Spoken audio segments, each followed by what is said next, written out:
कोई भी पेड़ पर क्षमता से ज़्यादा फल लग जाएं तो उसकी डालियां टूटना शुरू हो जाती हैं, और इंसान को भी उसकी औकात से ज़्यादा मिल जाए तो वह रिश्तों को तोड़ना शुरू कर देता है। तो नतीजा क्या होता है? नतीजा आहिस्ता आहिस्ता पेड़ अपने फल से वंचित हो जाता है और इंसान अपने रिश्तों से। आप क्या चाहते हैं, ये आपको सोचना है। नमस्कार, मैं हूं कमल श्रीमाली। आपका बहुत बहुत स्वागत आपके अपने चैनल में। और 17 जनवरी 2023 को शनिदेव के पुनः कुंभ राशि में प्रवेश के इस विशेष एपिसोड में, यह एपिसोड आपकी राशि पर आधारित है और सिर्फ शनि के गोचर प्रभाव पर ही निर्धारित है। मैं सिर्फ शनि की चाल में आए परिवर्तन से आपकी राशि पर क्या प्रभाव होगा इसके बारे में ही बतला रहा हूँ। आपकी कुंभ राशि से 12वां भाव अर्थात 12th हाउस और फर्स्ट हाउस राशि भाव दोनों के स्वामी शनिदेव है, और अब गोचर वसात 17 जनवरी 2023 की शाम 6 बजे से पुनः कुंभ राशि में प्रवेश कर जाएंगे। अब आपको शनि की साढ़े साथी का सेकंड फेज, दूसरा चरण स्टार्ट हो जाएगा। आपकी राशि में ही बैठकर शनि अपनी तीसरी दृष्टि से पराक्रम भाव को, 7वीं दृष्टि से दाम्पत्य सुख भाव को और 10वीं दृष्टि से आपकी राशि से कर्म भाव पर दृष्टिपात करके प्रभावित करेंगे। शनि प्रथम भाव में, राशि भाव में गोचरवश प्रवेश से स्थान वृद्धि करो शनि सिद्धांत के अनुसार और पंच महापुरुष योग में से एक शश योग बनने के कारण शनि की साढ़े साथी की अशुभता में कुछ हद तक कमी तो आई जाएगी। साढ़े साथी के मध्य भाग में बुद्धि भी काम नहीं करती, शरीर निस्तेज रहेगा, शारीरिक और मानसिक पीड़ा रहेगी या आरंभ हो जाएगी, और शरीर से संबंधित कठिनाइयाँ और रोग इन सभी का सामना करना पड़ेगा। फिर भी शत्रुओं पर, विरोधियों पर आपका प्रभाव बना रहेगा। तो कुंभ राशि में शनि गोचर का सारांश की बात करें तो अब जीवन में संघर्ष बढ़ जाएगा, आपके कामकाज में भागदौड़ बनी रहेगी, कोई भी काम समय पर पूरा नहीं होगा, और जो आपके सीनियर्स हैं उनसे संबंध खराब हो सकते हैं। हर काम को करने के लिए अधिक मेहनत करनी पड़ेगी, किंतु व्यापार करने में कोई परेशानी नहीं रहेगी। फाइनेंशियल गेन के अवसर बार बार प्राप्त होंगे।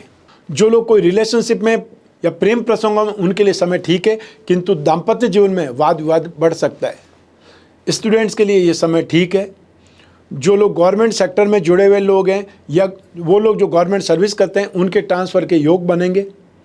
मानसिक तनाव बढ़ेगा और साथ ही साथ आप में क्रोध और आवेश की अधिकता हो जाएगी।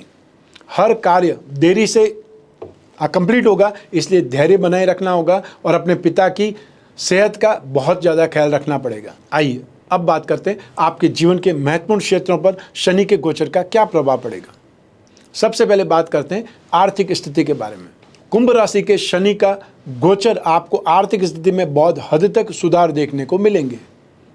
21 अप्रैल तक बृहस्पति लाभ और धन संपत्ति दोनों भावों के स्वामी होकर के बहुत शुभ भाव में, सेकंड हाउस में विराजमान है। इस समय काल में आय में संतुष्टि मिलेगी, जो भी प्रयास करेंगे उसमें कुछ न कुछ लाभ जरूर मिलेगा, और साथ ही इन्वेस्टमेंट से भी लाभ मिलेगा। जो व्यापारी हैं उनके लिए 21 अप्रैल तक का समय सूचना ये बहुत काम की है। आप लोग समय का सही इस्तेमाल करके लाभ में बलवान हो सकते हैं। जो लोग जॉब कर रहे हैं वे सिर्फ जॉब वर्क या ओवर टाइम करके ही इनकम को बढ़ा सकते हैं, लेकिन बिजनेसमैन तो जो एक दिन में 24 घंटे होते हैं उसका पूरा यूटिलाइजेशन कर सकते हैं। 22 अप्रैल से आपको सावधानी से अपनी फाइनेंशियल स्ट्रेंथ को मजबूत बनाए रखने के लिए एक्सपेंसेस पर कंट्रोल करना पड़ेगा, और आमदनी को जो बढ़ाने का प्रयास कर सकते हैं वो हर संभव करने होंगे। लेकिन जब जब शनि वक्री होंगे, अतः 17 जून से लगा करके 4 नवंबर 2023 तक, तब आप बड़ी फाइनेंशियल टेंशन में फंस सकते हैं। आपको अपने सोचे समझे कामों में नुकसान होता दिखाई दे सकता है, जो आपको फाइनेंशियली वीक बना सकता है। और शनि की साढ़े साथी तो यों भी जीवन में घोर संघर्ष का निर्माण करती है। आप अपने जो डेली रूटीन एक्सपेंस है उसको कंट्रोल नहीं कर पाने की वजह से भी आर्थिक तंगी में आ सकते हैं। घर में रोज रोज पैसों को लेकर के तनातनी चलेगी, और ऐसे में आप खुद को बहुत निराश महसूस कर सकते हैं। आइए अब बात करें आपके जॉब की या बिजनेस की या प्रोफेशन की। शनि के कुंभ राशि में गोचर से नौकरी पेशा लोग अपने कैरियर में बहुत मेहनत करेंगे, और इससे जल्द से जल्द उनको इम्प्रूवमेंट भी दिखाई देगी। लेकिन जो लोग टेक्निकल हैं या टेक्निकल प्रोफेशनल्स हैं, टेक्निकल स्टाफ है या कोई भी मैकेनिक है, उन लोगों के लिए गोचर बहुत बेटर है, जो भी सर्विस प्रोवाइडिंग इंडस्ट्रीज से संबंध रखते हैं। फाइनेंस के क्षेत्र में जॉब करने वाले लोग भी अपने कैरियर पर फोकस करके फ़ायदे में रहेंगे। अप्रैल तक आपको बहुत पॉजिटिव रिजल्ट मिलेंगे। जो जॉब स्विच करना चाहते हैं उन्हें बहुत जल्दी फैसला करना चाहिए, अन्यथा आप अधर में लटक जाएंगे। और जो भी फैसला करें बहुत सोच समझ करके करें। जब जब शनि वक्री होंगे तब आपके गुस्से से परेशानियां पैदा होने लगेंगी। साथ में काम करने वाले कलीग्स ही आपके विरोधी हो जाएंगे, आपको अपमानित करने का, साजिशों में फंसाने का काम करेंगे। इन स्थितियों से बचना सबसे ज़्यादा जरूरी है।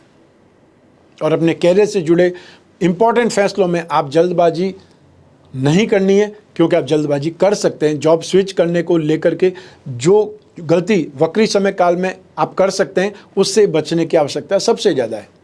और यात्राओं में भी नुकसान हो सकता है। अब बात करते हैं व्यापारियों की, व्यवसाय की। तो शनि के कुंभ राशि में गोचर काल में लेन देन में या ट्रेडिंग में बहुत ज़्यादा सफलता मिलेगी।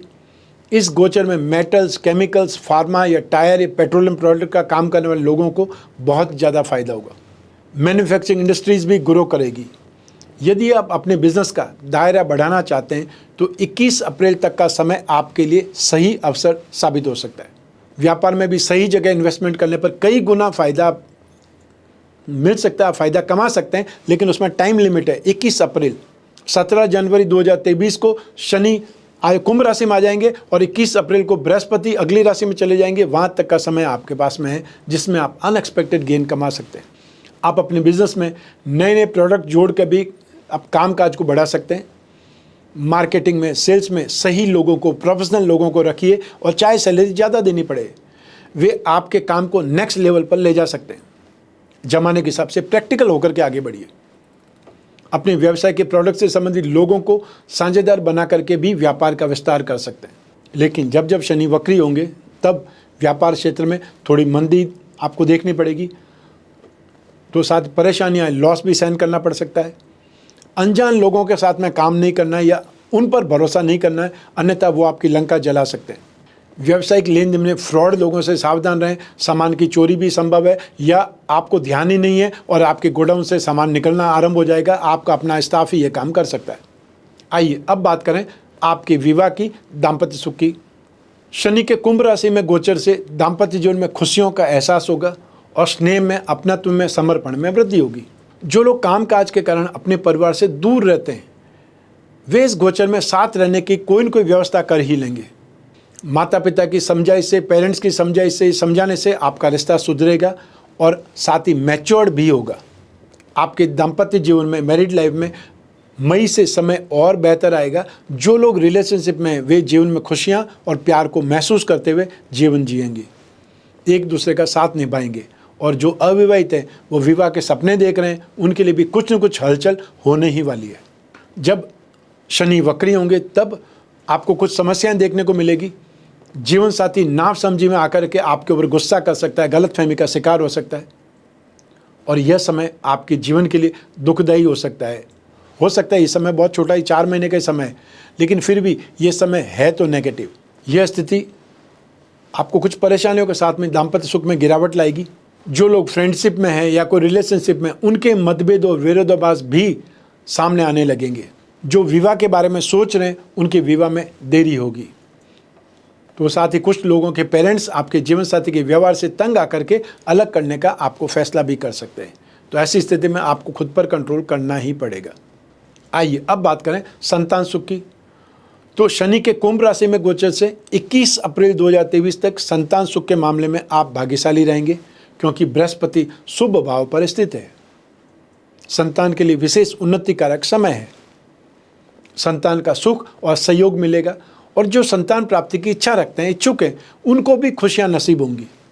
जिनकी संतान बड़ी है, कामकाज कर रही है या साथ कामकाज करने के लायक है, बालिग है, उनसे सहयोग मिलेगा। और जो पेरेंट्स अपनी संतान के विवाह की इच्छा रखते हैं उन्हें अभी थोड़ा सा इंतजार करने की ज़रूरत है। लेकिन जब जब शनि वक्री होंगे तब आपका आपसी मतभेद संतान के लिए कष्टकारक साबित होगा। संतान से मतभेद की, विरोध की संभावनाएं बन जाएंगी। आइए अब बात करें आपके स्वास्थ्य की। शनि के कुंभ राशि में गोचर से आपको स्वास्थ्य में कुछ राहत और सुकून महसूस होगा। आपको पॉजिटिव चेंजेस देखने को मिलेंगे। यह आपको पुरानी बीमारियों से बचाने में मदद करेगा और धीरे धीरे ही आप अपने आप को काफ़ी एनर्जेटिक महसूस करेंगे। आपकी लाइफस्टाइल में आपको कुछ चेंजेस करके, लाइफस्टाइल को बदल करके भी स्वास्थ्य में बदलाव लाया जा सकता है। यह आपको योग और प्राणायाम से जुड़ने के बाद में पता लगेगा या पता चलेगा। जब जब शनि वक्री होंगे तब शरीर निस्तेज होगा। कामकाज के कारण, व्यस्तता के कारण मेंटल हैरेसमेंट, मेंटल स्ट्रेस का असर आपके शरीर पर होने लगेगा। शरीर में खून की कमी या किसी दुर्घटना से चोट लगने से भी खून की कमी संभव है। स्वयं के वाहन से यात्रा करते समय भी चोटिल हो सकते हैं, घायल हो सकते हैं। यह वक्री शनि का समय काल थोड़ा सा ही है। इस समय काल में आप योग और प्राणायाम को नहीं छोड़ें, यह दोनों आपको बहुत जल्दी रिकवर कर लेंगे। तो ऐसे में मन में एक प्रश्न आता है कि ऐसी स्थिति में क्या उपाय करें। तो आइए अब बात करते हैं शनि से संबंधित उपायों की। तो आप कुंभ राशि के लोगों को शनि और चंद्रमा दोनों के दान और उपाय जरूर करने चाहिए। तो ऐसी स्थिति चंद्रमा के उपाय जो करते हैं वो क्यों करते हैं? क्योंकि दिल और दिमाग दो चीज़ को कंट्रोल करने वाला ग्रह है चंद्रमा। आपको जो कुछ भी आभास होगा, फीलिंग होगी, वो आपको सिर्फ चंद्रमा के कारण होगी और यह राशिफल भी चंद्रमा के ऊपर डिपेंड है। जब आप चंद्रमा के उपाय करेंगे तब आप कॉन्फिडेंट होंगे, नेगेटिव स्थितियों को आराम से फेस कर पाएंगे और कभी घबराएंगे नहीं, संघर्ष से भागेंगे नहीं। ऐसी स्थिति में आपको चंद्रमा के लिए दूध, चांदी, सफ़ेद कपड़ा या चावल, मोती, सीप, शंख, इसमें से जो भी अवेलेबल हो उसका दान आपको सोमवार को सूर्योदय से 1 घंटे के भीतर करना ज़्यादा शुभ फल देगा। वैसे आप सोमवार को कभी भी कर सकते हैं। तो आप लोगों को सबसे पहले उड़द की दाल, सरसों का तेल, लोहा या काला कपड़ा, तो काले तिल या चमड़े से बनी कोई भी वस्तु, इसका दान शनिवार को सूर्योदय से 1 घंटे के भीतर करना ज़्यादा शुभ रहेगा या शनि के अशुभ फलों में बहुत ज़्यादा कमी करेगा। शनि के कुछ और उपाय भी हैं, जैसे शुक्रवार की रात में आपको काले चने पानी में भिगो देने हैं। अभी अंदाज से लेना है, इसमें कोई भी संख्या नहीं है कि आपको 1 किलो लेना है, 1.25 किलो लेना है। जितनी अपनी सामर्थ्य है उतना आपको चने लेकर के पानी में भिगो देने हैं। शनिवार को ये चने, साथ में कच्चा कोयला, लोहे की कोई कील या पत्ती, इसको काले वस्त्र में लपेट करके, बांधना नहीं है, लपेट करके जहाँ मछलियाँ होती है वहाँ पर आपको छोड़ देना है पानी में। जब तक शनि कुंभ राशि में 29 मार्च 2025 तक आपको हर शनिवार को ये क्रिया दोहरानी है। जब आप कहीं बाहर चले जाते हैं, आउट ऑफ स्टेशन है, कोई शादी में है या तबीयत ठीक नहीं है तो छोड़ भी सकते हैं। हार्ड एंड फास्ट नहीं है, हर शनिवार को होना ही चाहिए। जब आप इजीली कर पाएँ तो इसे कंटिन्यू करें। तो इसके फलस्वरूप शनि से संबंधित जो भी प्रतिकूलता है वो शांत होगी। शनिवार के दिन ही अपने हाथ के नाप का 19 हाथ लंबा जो काला धागा रस्सी की तरह बट करके माला की तरह गले में पहनना है। मान्यता है कि इस प्रयोग से शनि की प्रतिकूलता, शनि की अनिष्ट शक्ति है वो शांत हो जाती है। आप अपनी कुंडली का विश्लेषण करवा करके नीलम रत्न या उसका उपरत्न धारण कर सकते हैं। शनि यंत्र की अंगूठी हर व्यक्ति धारण कर सकता है। शनि यंत्र के साथ में नीलम या उसका उपरत्न नीली जड़वा करके भी धारण कर सकते हैं। ये शनि की 7.5 या शनि के ढैया में विशेष रूप से लाभदायक होता है। शनि पिरामिड या नवग्रह पिरामिड अपने बेडरूम में जहाँ आप सोते हैं उसके आसपास रखिए। ये आपको एक थेरेपी की तरह काम करेगा। जब भी राशि ग्रह चेंज होते हैं सबसे पहले आपकी बुद्धि पर, उसके बाद में आपके शरीर पर असर करते हैं। तो ऐसी स्थिति में जब आप अपने शयन कक्ष में पिरामिड का प्रयोग करेंगे तो आपके ऊपर ग्रहों की नेगेटिविटी आपकी बुद्धि पर, आपके शरीर पर असर नहीं करेगी और आप सेफ रहेंगे। इसके अलावा दशरथ रचित शनि स्तोत्र का पाठ सर्वश्रेष्ठ है। यदि वो नहीं कर पाएँ तो नित्य शनि चालीसा या शनि मंत्र का जाप करें। जैसे शनि का एकाक्षरी मंत्र ओम सम शनिश्चराय नमः, और या फिर शनि का तांत्रिक मंत्र ओम प्राम प्रीम प्रोम सह शनये नमः। जो गायत्री उपासक हैं वो शनि का गायत्री मंत्र का जाप कर सकते हैं। ओम भग भवाय विद्महे मृत्यु पुरुषाय धीमहि तन्नो शनि ही प्रचोदयात। शनि दोष निवारण कवच बना करके भी धारण कर सकते हैं। और शनि दोष निवारण में नित्य शिवलिंग पर जल चढ़ाना, महामृत्युंजय मंत्र का जाप करना बहुत ज़्यादा शुभ माना जाता है। तो ये जो उपाय मैंने बतलाए हैं इसमें से जितने भी आपसे संभव हो सके, जितनी सामर्थ्य है, आपको शनि शांति के उपाय जरूर करने चाहिए, जिससे आपका जीवन सुख शांति समृद्धि के रास्ते पर आगे बढ़े और आपको संघर्ष का सामना नहीं करना पड़े। आपका परिवार का भी अच्छा हो, भला हो, आपको उनका साथ निरंतर मिलता रहे। इसके लिए आपको शनि के उपाय करने चाहिए। शनि का ये जो गोचर फल है आपकी जन्म कुंडली में से एक ग्रह चंद्रमा को आधार बना करके मैंने बतलाया है। आप चाहें तो अपनी जन्म कुंडली के संदर्भ में इस राशिफल को, इस गोचर फल को और सटीकता से जान सकते हैं, क्योंकि जन्म कुंडली आपकी अपनी है और आपकी जन्म दिनांक, जन्म समय, जन्म स्थान के अनुसार वो बनी है। उसमें से योग, दुर्योग, महायोग या अच्छी दशा, बुरी दशा, सब कुछ आपको ही पे करेगी। ये गोचर के अनुसार उसमें कुछ अच्छा या कुछ बुरा उसमें जुड़ सकता है, और ये सब कुछ जान सकते हैं अपनी जन्म कुंडली विश्लेषण से। लेकिन यूँ भी जब जीवन में समस्याएं ज़्यादा हो, भविष्य में झांकना हो, कोई बहुत बड़ा डिसीजन लेना हो, चाहे वो डिसीजन आपकी प्रॉपर्टी से संबंधित हो सकता है, इन्वेस्टमेंट से संबंधित हो सकता है, बिजनेस से संबंधित हो सकता है, पार्टनरशिप से संबंधित हो सकता है, आपके संतान या विवाह से संबंधित हो सकता है, पेरेंटल प्रॉपर्टी से संबंधित हो सकता है, आपके कैरियर या शिक्षा से संबंधित हो सकता है, कोर्ट कचहरी से संबंधित हो सकता है। मेरे कहने का अर्थ यही है कि जितना बड़ा महत्वपूर्ण डिसीजन लेना है उससे पहले अपनी कुंडली का विश्लेषण जरूर कर लेना चाहिए, ताकि आपको रेंज पता चल जाए कि आपके पास कितना शुभ समय बाकी है या कितना अशुभ समय बाकी है। जब भी आपको जिज्ञासा हो अपनी जन्म कुंडली विश्लेषण की, स्क्रीन पर जो नंबर दिए हुए हैं उस पर संपर्क स्थापित करके अपॉइंटमेंट फिक्स करना है। फिर आप और मैं आमने सामने बैठ करके या फिर टेलीफोनिक कंसल्टेंसी के माध्यम से घर बैठे भी आप अपनी समस्याओं का समाधान प्राप्त कर सकते हैं। वीडियो कॉन्फ्रेंसिंग पर हम बात कर सकते हैं। जैसा भी आपको उचित लगता है उसके अनुसार हम आपकी समस्याओं पर बातचीत कर सकते हैं, ढूंढ करके कोई न कोई उपाय निकाल सकते हैं। मैं कामना करता हूं कि आप स्वस्थ रहें, प्रसन्न रहें और सुरक्षित रहें। अपना और अपने परिवार का, घर के छोटे छोटे बच्चों का और घर के बुजुर्गों का बहुत बहुत ख्याल रखें। आप सभी को मेरा नमस्कार, बहुत बहुत शुभकामनाएं। ईश्वर आपकी रक्षा करे, शनिदेव आपकी रक्षा करे। बहुत बहुत धन्यवाद।